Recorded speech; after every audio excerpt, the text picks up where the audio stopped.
Hi friends, പുതിയൊരു വീഡിയോയിലേക്ക് എല്ലാവർക്കും സ്വാഗതം. ബാലമാഷ് അരവിന്ദനെ ഉപദേശിച്ച് ഈ കല്യാണത്തിൽ നിന്നും പിന്തിരിപ്പിക്കാം എന്നുള്ള ചിന്തയോട് കൂടിയാണ് അരവിന്ദനോട് സംസാരിക്കുന്നത്. അപ്പോൾ ഹേമ പറയുന്നുണ്ട്, അരവിന്ദ് നീ ഇപ്പോൾ നിൻ്റെ അച്ഛനോട് സംസാരിക്കൊന്നും വേണ്ട, ഇങ്ങനെ ഈ കല്യാണം നടത്താതിരിക്കാൻ വേണ്ടിയാണ് നിന്നെ ഉപദേശിക്കുന്നത്.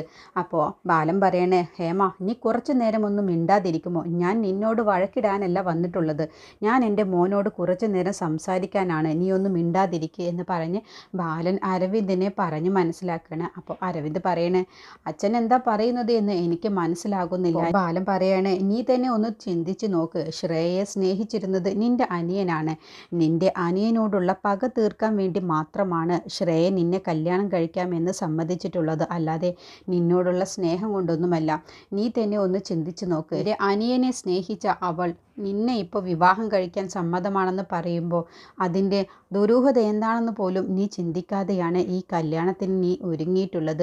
നിന്റെ ജീവിതം ഒരിക്കലും നശിച്ചു കാണണം എന്നുള്ളത് ഈ അച്ഛൻ ആഗ്രഹിച്ചിട്ടില്ല. നീ നന്നാവാൻ വേണ്ടി മാത്രമാണ് ഞാൻ നിന്നെ ഇതുവരെയും ഉപദേശിച്ചിട്ടുമുള്ളൂ, നിന്നോട് ഞാൻ വഴക്കിട്ടിട്ടുമുള്ളൂ. എനിക്ക് എഴുതി തന്ന സ്വത്തുക്കളെല്ലാം ഞാൻ തിരിച്ച് നിന്നെ കബളിപ്പിച്ച് സ്വന്തമാക്കി എന്നാവും നീ ചിന്തിക്കുന്നുണ്ടാവുക. നീ ആ സ്വത്തുക്കളൊക്കെ എനിക്ക് തിരിച്ചെഴുതി തരാൻ തന്നെ സമ്മതിച്ചത് നിനക്ക് ശ്രേയയോടുള്ള കൂടുതൽ കൊണ്ടല്ലേ. പക്ഷെ ഞാൻ നിന്റെ കയ്യിൽ നിന്നും ആ സ്വത്തുക്കളൊക്കെ തിരിച്ചു വാങ്ങിയത് ആ സ്വത്തുക്കളൊന്നും കൈവിട്ടു പോവാതിരിക്കാൻ വേണ്ടിയാണ്. നിനക്ക് ശ്രേയയെ വിവാഹം കഴിച്ചാൽ ആദ്യമൊക്കെ നിനക്ക് സന്തോഷമുണ്ടായിരിക്കും, പക്ഷേ പിന്നീടായിരിക്കും നീ ശ്രേയയെ വിവാഹം കഴിച്ചതിൽ നീ കുറ്റബോധമുണ്ടാകുന്നതും നിനക്ക് സന്തോഷമില്ലാത്ത ജീവിതമാണ് ഉണ്ടായിട്ടുള്ളത് എന്നും മനസ്സിലാകുന്നത്. അതിനൊക്കെ വേണ്ടിയാണ് അച്ഛൻ ഇപ്പം തന്നെ നിന്നെ ഉപദേശിക്കുന്നത്, ഈ കല്യാണത്തിൽ നിന്നും മോൻ പിന്മാറണം, ഇതുകൊണ്ട് നിനക്കൊരിക്കലും നല്ലതല്ല ഉണ്ടാവുക.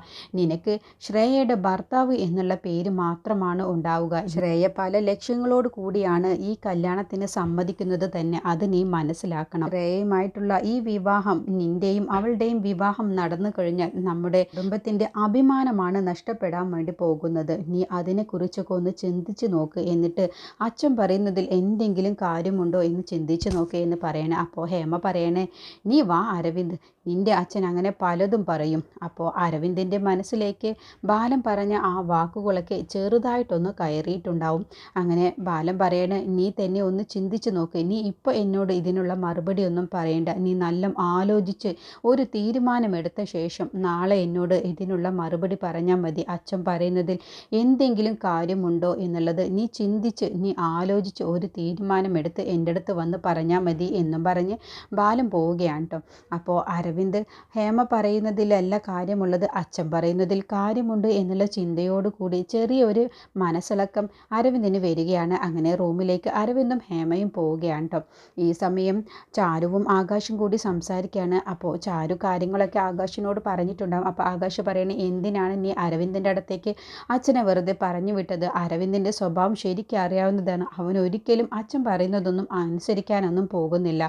അവന് അമ്മ എന്താണോ പറയുന്നത് അത് മാത്രമാണ് ഇതുവരെയും അനുസരിച്ചിട്ടുള്ളൂ. അപ്പോൾ ചാരു പറയുന്നത് അതൊക്കെ ശരി തന്നെയാണ്, അരവിന്ദേട്ടന് ഇതുവരെയും അമ്മായി പറഞ്ഞത് തന്നെയാണ് അനുസരിച്ചിട്ടുള്ളൂ. പക്ഷേ അക്കുച്ചേട്ടൻ ഒന്ന് ചിന്തിച്ചു നോക്ക്, ബാലൻ മാഷ് ഒന്ന് ഉപദേശിക്കുകയായിരുന്നെങ്കിൽ, ബാലൻ മാഷ് അരവിന്ദേട്ടനെ തെറ്റ് കാണുന്ന സമയത്ത് ഒന്ന് മനസ്സിലാക്കി കൊടുത്ത് അവൻ്റെ തെറ്റ് മനസ്സിലാക്കി കൊടുക്കുകയായിരുന്നെങ്കിൽ അരവിന്ദേട്ടൻ ഇങ്ങനെയൊന്നും ആവില്ലായിരുന്നു. അതുകൊണ്ട് എനിക്ക് നല്ല വിശ്വാസമുണ്ട്, ബാലൻ മാമ അവനോട് സംസാരിച്ചാൽ, അരവിന്ദനോട് സംസാരിച്ചാൽ ഉറപ്പായും അരവിന്ദിന് സ്വഭാവത്തിൽ വ്യത്യാസം വരുമെന്ന് എനിക്ക് തോന്നുന്നുണ്ട്.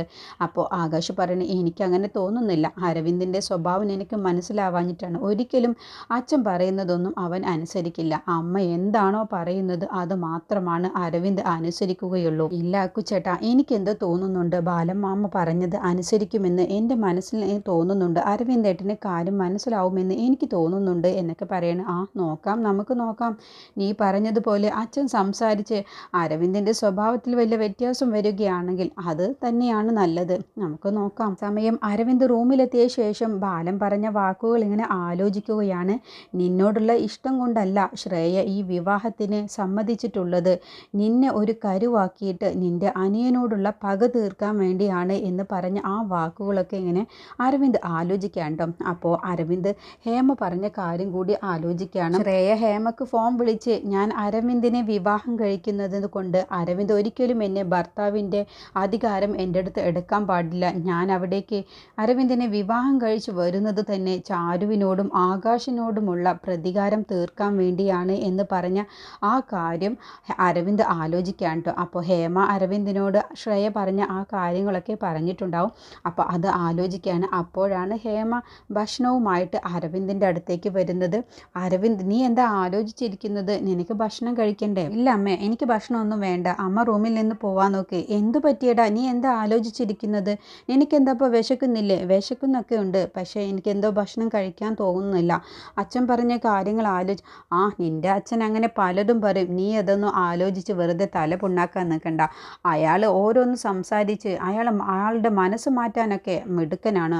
അതുകൊണ്ട് നീ നിൻ്റെ അച്ഛൻ പറഞ്ഞ വാക്കുകളൊന്നും നീ ചെവി കൊള്ളാൻ നിൽക്കണ്ട. അല്ലമ്മേ, അച്ഛൻ പറയുന്നതിലും കാര്യമുണ്ട്. ഇതുവരെയും എന്നെ ദേഷ്യം പിടിപ്പിക്കാൻ വേണ്ടി മാത്രമാണ് അച്ഛൻ എന്നോട് സംസാരിച്ചിട്ടുള്ളൂ. പക്ഷേ ഇന്ന് സംസാരിച്ചത് അങ്ങനെയല്ല. എൻ്റെ ജീവിതത്തിൻ്റെ കാര്യം തന്നെയാണ് അച്ഛൻ പറഞ്ഞിട്ടുള്ളത്. എൻ്റെ ജീവിതം നാളെ കഷ്ടപ്പെടരുത് എന്ന് കരുതിയിട്ടാണ് അച്ഛൻ എന്നോട് സംസാരിച്ചിട്ടുള്ളത്. അങ്ങനെ എനിക്ക് എൻ്റെ മനസ്സ് പറയുന്നു. അത് കേട്ടപ്പോൾ ഹേമയുടെ മനസ്സിലൊരു പേടി വരികയാണ്. ഇവൻ്റെ അച്ഛൻ്റെ ഉപദേശം കൊണ്ട് ഈ കല്യാണത്തിൽ നിന്നെങ്ങാനും ഇവൻ പിന്മാറുമോ? ഞാനാണല്ലോ അപ്പോൾ തോറ്റു പോകാൻ പോകുന്നത് എന്നുള്ള ചിന്തയോടുകൂടി അപ്പോൾ പെട്ടെന്ന് ഹേമ പറയണ, അയ്യോ അരവിന്ദ്, നീ അങ്ങനെയൊന്നും ചിന്തിക്കല്ലേ. നിൻ്റെ അച്ഛൻ്റെ സ്വഭാവം നിനക്ക് അറിയാവുന്നതല്ലേ? നിന്നോട് അയാൾ ഇന്ന് വരെ സ്നേഹത്തോടു കൂടി സംസാരിച്ചിട്ടുണ്ടോ? എപ്പോഴും നിന്നോട് വഴക്കിടാനല്ലേ വരാറുള്ളൂ. നീ തന്നെ ഒന്ന് ചിന്തിച്ച് നോക്ക്. ശ്രേയെ വിവാഹം കഴിച്ചു തരാം എന്ന് പറഞ്ഞ് സ്വത്തുക്കളൊക്കെ അയാൾ തിരിച്ചെഴുതി വാങ്ങിയതൊക്കെ നീ മറന്നോ?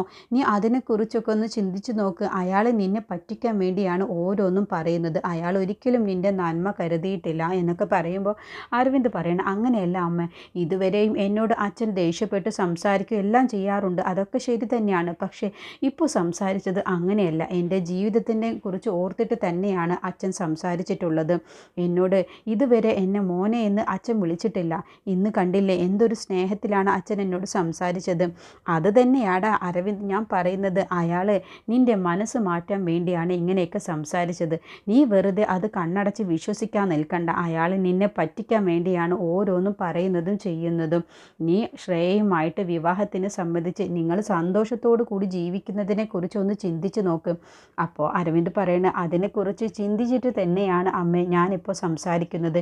അമ്മ തന്നെ ഒന്ന് ചിന്തിച്ച് നോക്കി. ഇത്രയും വലിയ പദവിയിലിരിക്കുന്ന ശ്രേയ എന്തിനാണ് ഒരു ജോലിയും ഇല്ലാത്ത എന്നെ തന്നെ വിവാഹം കഴിക്കണം പറയുന്നത്? ശ്രേയയുടെ ലക്ഷ്യം അതൊന്നുമല്ല. ആകാശിൻ്റെയും ചാരുവിൻ്റെയും ജീവിതം തകർക്കണം. അവർക്ക് ഒരിക്കലും മനസമാധാനത്തോടു കൂടി ജീവിക്കാൻ പാടില്ല എന്നുള്ള ഉദ്ദേശത്തിൽ തന്നെയാണ്.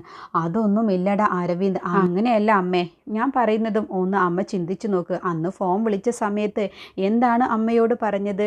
ഞാൻ അവരുടെ ഭർത്താവായിട്ടുള്ള ഒരു അധികാരവും അവരോട് പ്രയോഗിക്കരുത്. അതുപോലെ ഞാൻ അരവിന്ദിൻ്റെ ഭാര്യയാണെന്നുള്ള ആ ഒരു ഇതും അവരുടെ മനസ്സിലുണ്ടാവാൻ പാടില്ല എന്നുള്ള കാര്യമൊക്കെ പറഞ്ഞതും കണ്ടീഷൻ വെച്ചതൊക്കെ അമ്മ മറന്നോ? അങ്ങനെയുള്ള കണ്ടീഷനൊക്കെ വെച്ചിട്ടുള്ള അവരുടെ ജീവിതത്തിലേക്ക് ഞാൻ അവരെ കല്യാണം കഴിച്ചിട്ടുണ്ടെങ്കിൽ എൻ്റെ ജീവിതം പിന്നെ എന്താകുമെന്ന് അമ്മ ഒന്ന് ചിന്തിച്ചു നോക്ക്. അപ്പോൾ ഹേമക്ക് ഇങ്ങനെ പേടിയാവാണ്. ഇവനെങ്ങാനും ഈ കല്യാണത്തിൽ നിന്നും പിന്മാറുമോ?